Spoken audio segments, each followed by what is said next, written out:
unique niche fragrances that create your exclusive story and image.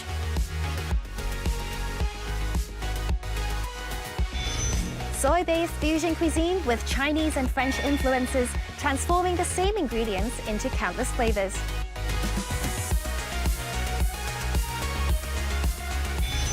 Opera having gone through several centuries, what is its greatest charm?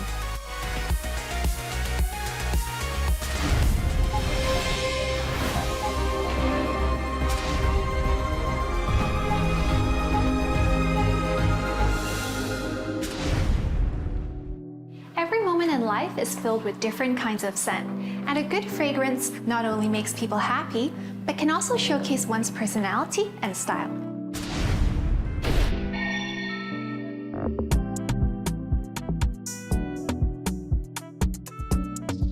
Floral scents are fresh and natural, fruity scents are sweet and romantic. Different perfume scents give off different vibes.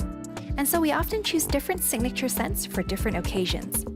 But where can you go if you want to avoid clashing with others and find a unique perfume scent that represents yourself? Hi Patrick! Hi. I know you've sourced many different niche perfume brands from all around the world for your store. Why did you decide to open a niche perfume store? So for consumers in Hong Kong, it's very often hard to find like a really good fragrance brand, and then we usually have to travel overseas. Me, myself, is a fragrance collector, and then I have to look overseas and then to find a really good niche fragrance. So as a perfume collector, what kind of perfume do you like to collect for yourself? So I usually look for fragrances that are very exclusive. It's very hard to find overseas. And then for the scents, it's also very original. It's not trying to copy some other really big brands and also very popular scents. So what's the difference between niche perfume and mass market perfume? I think the main difference comes from how they create the fragrance. So for mass fragrances, the intention is to please everyone. So you could tell if they are trying to create a perfume, they would try to create a bestseller in the market. On the other hand, niche fragrances, they're trying to create something that's harder to wear, and then it's more for occasion. But So it can be more unique and more bold. Yes, you get the refinement of the fragrances, and then it also takes longer time for companies to create something that's niche. For example, it will take at least 1 year to 3 years to create a perfume. When it comes to different perfume scents, would you say Asians and Westerners have different preferences? Yes, so for Asian clients, most of them prefer fruity flower scents like this. This is a French-made perfumery, by the way. It's very fruity. Very, very fruity flower. It's easier to wear. So this brand is girly as well. Yeah, it's a little bit feminine, yes. It smells like candy, actually. Yes, and for Western clients, they actually prefer something that's more spicy, woody. So you could you could smell something like this. Totally understand. It's a huge contrast, and I definitely prefer this. The first one would be more favorable among the Asian clients. I guess this one's more like cool, sexy, the Westerner one, right? Yes, yes. Spicy. Cool, sexy, but it's very spicy as well. Yeah. Niche perfumes emphasize uniqueness and rarity, bringing a sense of art into daily life as well as showcasing personal taste and personality. It's not just about the fragrance when it comes to niche perfumes. It's also the story behind the perfume, the scent, the design, as well as the packaging. I see there are many different unique perfume bottles here. Can you tell us more about them? Yes, sure. This limited edition is created by an Australian independent-owned brand. And the inspiration comes from the ancient city of Venice in Italy. Oh, wow. It's like flowing of eternal water and the gardening of in heaven. These are like roses, right? Yes, roses, but it's not like too rosy. You can smell other flowers compared to roses. I see.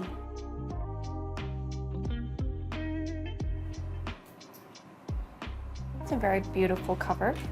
Yes. And the concentration is really high, so it does last on your skin for a very long time. It's very strong, actually. Yes. But also floral, right? Yes, very floral.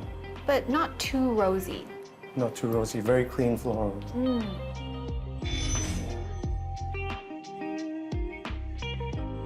This is an Italian independent-owned perfumery. That's quite cute. Yes, so the concept is to remind people of protecting the animals.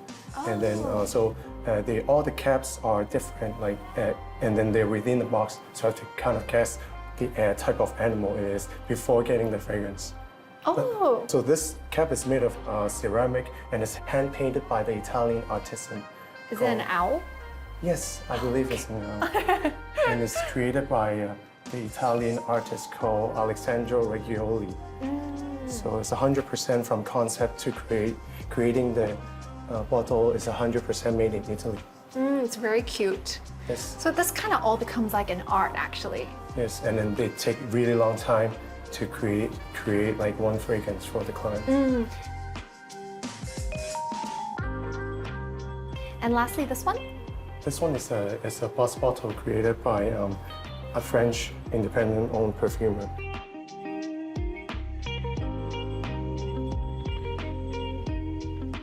It involves a lot of hand polishing for the bust, so you can see the craftsmanship, refinement even on the hair of the lady.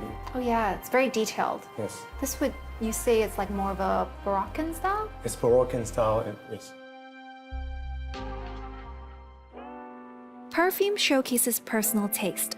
While scented candles can enhance the aura of your home, as soon as you get home, just light a scented candle and the scent will spread throughout your room, making you feel so relaxed.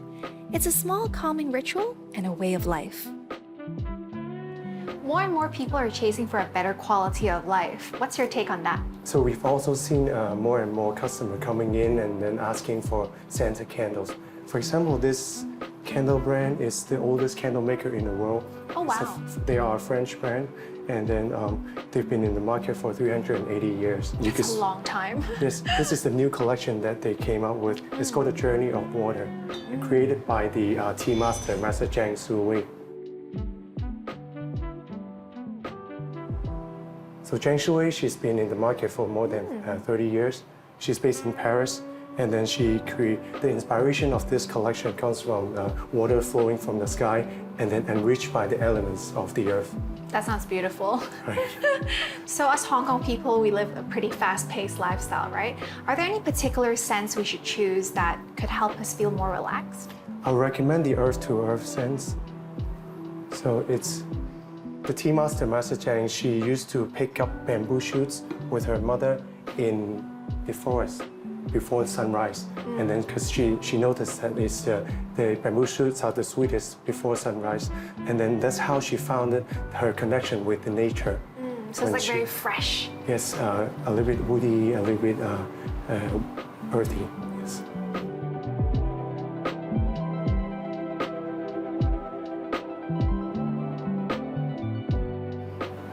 Perfume can represent a woman's soul.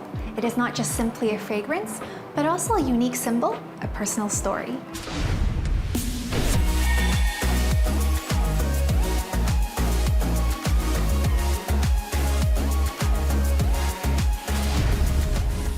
Oh, sorry I'm late.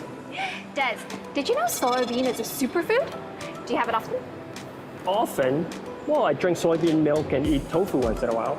Actually, you can make tons of dishes with soybean. Let me take you to the world's first restaurant that specializes in soybean dishes. Oh, cool. Ancient Chinese people began eating soy products during the Western Han Dynasty, and so this restaurant deliberately decided to go for a Chinese-style interior design with a touch of modern French elements. The modern French-Chinese restaurant serves innovative dishes that are centered around soybeans. Using the subtle taste of soybean products combined with other ingredients, the menu showcases the rich and surprising versatility of soybeans. So soybean has a very long history. It actually has a 2,000 year of history in Chinese culture in making tofu. So I think it's like a really great source of protein for our daily diet. I love the idea of extending the story. Over COVID time, I realized that there are a lot of tofu shops that had closed down in Hong Kong, and I feel quite sad about that, and I really want to extend the story. For me, I think soybean is full of possibilities. We can have different forms of soy products like tofu, fermented tofu, soy milk, whipped soy cream, just full of possibility that we can use and put on the menu. So I think it's really interesting to utilize all the possibility of tofu.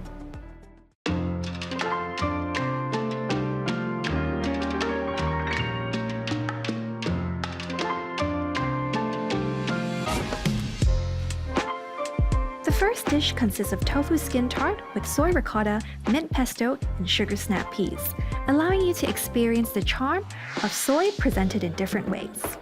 The homemade tofu cheese combined with a creamy soy milk foam creates multiple layers of flavor and is the perfect starting point for this soybean journey.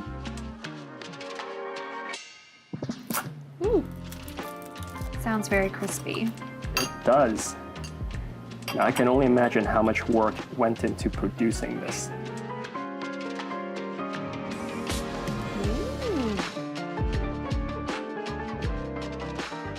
How does that stay so crispy? Bean curd skin. So I usually love tarts, but I've never actually had a bean curd skin tart. And it's very creamy on top, right? You can taste that bit of like mint flavor. I don't think I've even gone into the mint part. The thing that struck me visually was, you know, it's very delicate, there's a lot of attention to detail, but it actually struck me, it looked like ice cream. This soy ricotta is very creamy. So it's not unlike ice cream in terms of texture, but of course it's not cold. I feel like it's creamy in texture, but it's still very light and refreshing. It is. It is. So the tofu skin tart is created for the spring and summer. I love it because there's 3 kinds of soy that you'll find in this tart. On the shell, it's a crispy shell that we have dried, and then in a mold we deep fry it. On the inside, you will also find soy in a kind of ricotta form. When we use soy milk incorporated with some acid, it becomes curdled and becomes very creamy. So it's filled with texture and flavor of the spring and summer.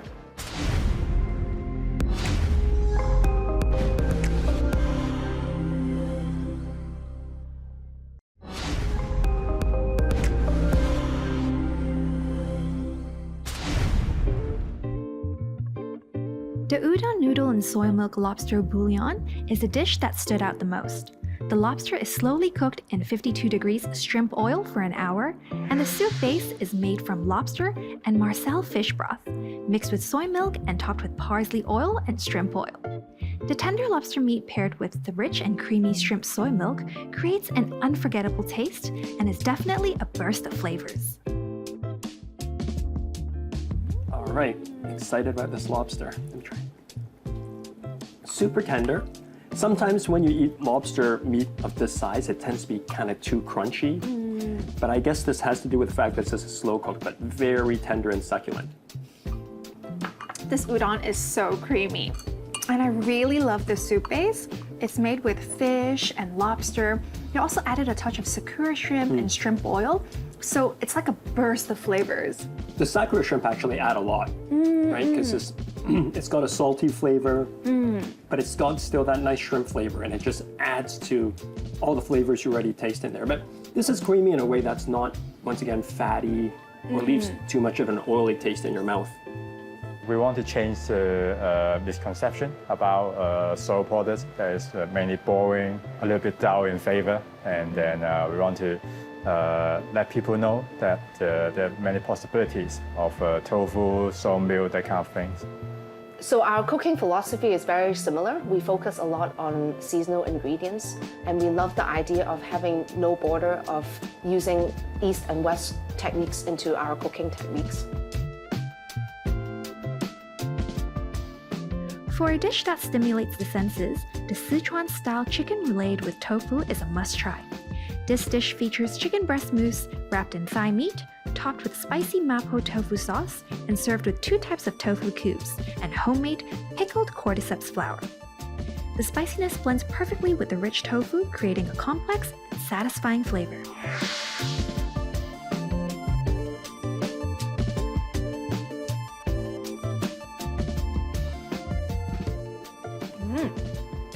What do you think?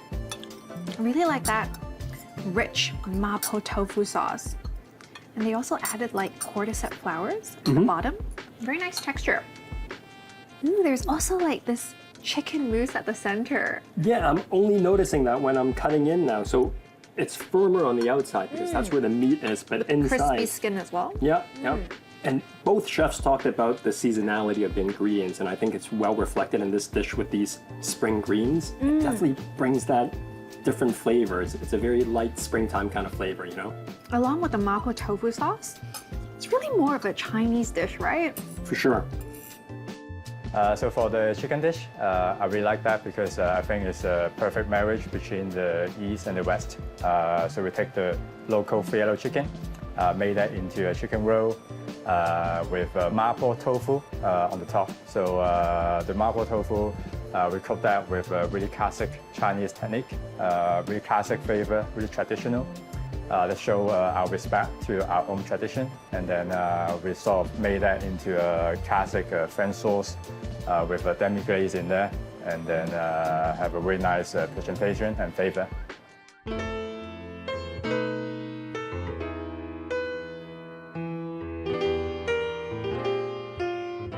This soybean dessert is not to be missed. The soy yogurt sorbet, paired with citrus fruits, is refreshing and a delightful finish to this soybean feast. Despite all the dishes being centered around soybeans, this menu is surely full of surprises. So through soybean, I would like to express that soy has a very long history. It's very nutritional, and it has a lot of protein, plant protein that replaces the meat protein. So on a daily basis, we can incorporate these soy protein into our dishes. And it's very delicious. We get a lot of texture, a lot of nutrients, and a lot of fun in dining these kind of soy cuisine. When I hear the word soybean, I immediately think of soybean milk, tofu pudding, or other desserts. Who would have thought a small little bean can bring so much surprise? I've always loved soy-based foods. I mean, it's good for the skin, it has antioxidants, but I never knew you could have so many different soybean dishes. I guess tonight we both don't have to put on moisturizing masks.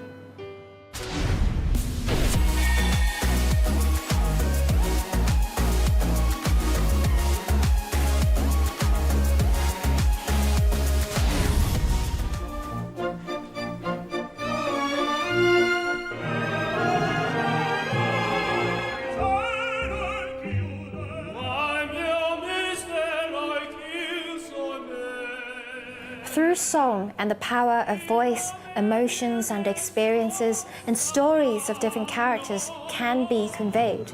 This is the unique power of opera.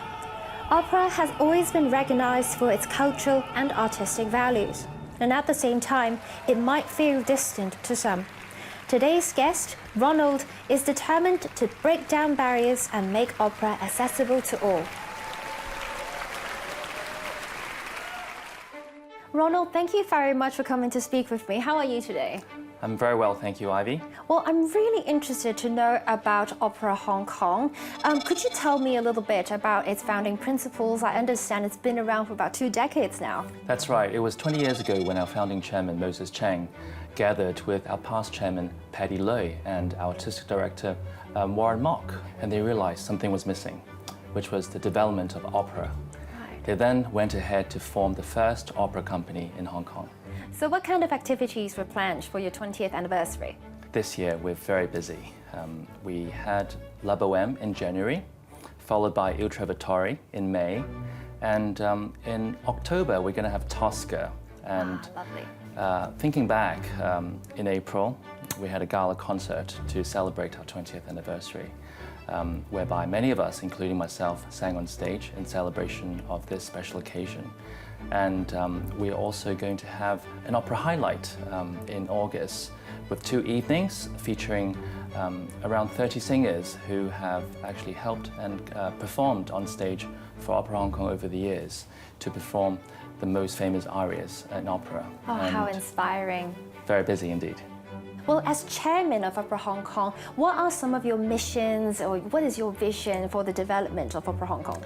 The mission of Opera Hong Kong is to develop opera in Hong Kong and China and to broaden the audience base to all sectors of the society. And to do this, we seek to bring in international artists to Hong Kong to allow them to have the chance to collaborate with young local artists, and thereby giving the local artists the chance to learn and to shine and to collaborate.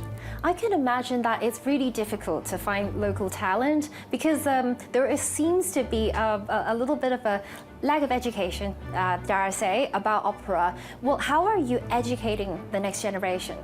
Well, we've been doing that since 2008. It's when the Opera Hong Kong Children Chorus was established. And this group of children would perform on stage together with international singers and local singers, and thereby they get to learn on the spot. And at the same time, they would have regular training in music center like this one. In the past few years, the government has actually increased its funding to arts organization for the art tech. And at the same time, with our own orchestra. So 2 years ago, we decided to establish our own Opera Hong Kong orchestra. Wow, fantastic! Congratulations. Thank you. So we hope to bring more music as well, maybe perhaps an opera of our own. I see. We have plans to actually produce our own opera in Cantonese. I see. What was so attractive about opera to you? Well, I'm a singer myself, and since my wedding, I continued learning about opera. And I realized that through this learning, I got to know a lot about history. At the same time, I think opera is unique because artists are brought together to sing, but they don't know each other. As opposed to a musical where it's a production from Sydney, from New York, from London, the artists from an opera are actually pulled together. That's why it's so unique, and they've never collaborated with each other in that production. But obviously, they have actually performed their respective roles numerous times. Do you think opera is a type of luxury, and how do people acquire a sense of taste for opera? I actually think it could be luxury, but as you may have been to London, as you may have been to New York, elsewhere in the world, it's quite accessible, actually. Operas are very accessible. And I still remember a few years ago, I was in London with my sons, and we watched an outdoor opera in Holland Park. Wow. And the total cost for a family of 4 was £24. The Western culture is that opera should be accessible to not just the rich, but the general public. Well, I want to thank you so much for sharing your experiences with me and also, all of that passion about opera. Thank you very much for your time. Thank you very much, Ivy. Thank you.